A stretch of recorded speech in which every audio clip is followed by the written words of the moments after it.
Hello and welcome to the podcast 5 Minutes of Modernist Art. Today, unfortunately, combined with house music. Today, November 21st of 2025, the culture tourist Philip is at Moderna Museet in Stockholm and you will get to hear, among other things, this. Analysis that will be present. His right leg appears to have some weird. Lord, I'm so bad at French. As a Swede, I prefer speaking Swedish or English. Hi, my name is Philip, and as an art enthusiast here at Moderna Museum, I'm struck by the surprise of how much variation there is in art, how much it tells us about our history and culture. In this episode, I will therefore show examples of this by completely randomly choosing a painting in the exhibition The Subterranean Sky. The painting that catches my interest is especially the one right in front of me. In order to analyze it, I will need to look at it and reflect inwardly for a few minutes about how and which emotion it gives me. While Philip does that, we in the editorial team will insert a segment where Philip reads the caption of the painting, which might give you some context about the artwork. He doesn't have time for that. Now I'm back with a freshly brewed art analysis that will be presented in 4 steps. The template entirely inspired by Khan Academy's general guidelines for an art analysis. First off, the section described. In the foreground, I see a half-naked old man standing on his right knee and left foot, with his butt sticking out on the right side.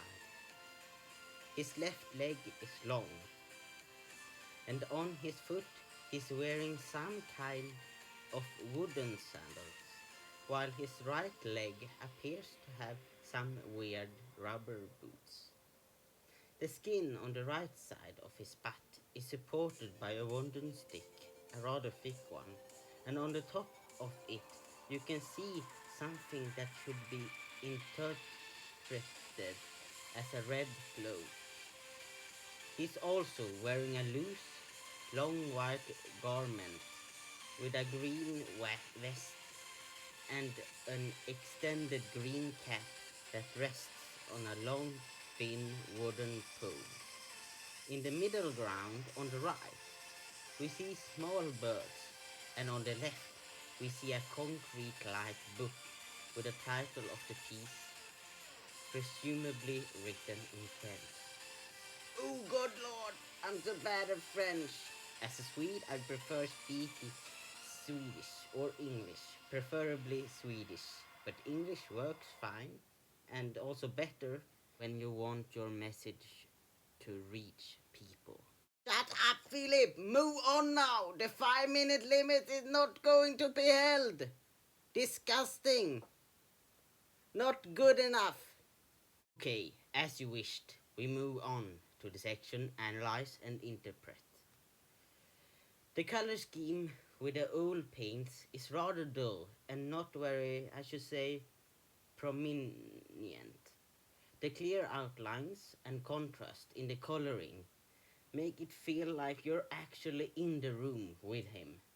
You sense something, I should say, spiritual, and the composition makes you capture the spontaneous and uncontrollable parts of the soul. You can't really put your fingers on it, what the composition consists of, because you become completely absorbed by your inner feelings. And now, judgment and conclusion. What I, as a completely unprofessional amateur critic, would say is that the painting captures the subconscious and the emotional in some strange way. I don't know why, really, but that's just how it is. My conclusion is that a piece describes the soul and the abstract, everything we cannot see or touch. And now, yippee! I have just been paid through Swish, and therefore I have completed my assignment. So now I will hand it over to the editorial team, who, according to contract, I should say, are obligated to include house music throughout the entire episode, so that no malicious content creator can take advantage of my original voice and use it to create AI videos. Thank you and goodbye. Thank you too, Philip. And right before we end, remember, modernist art is, in fact, abstract.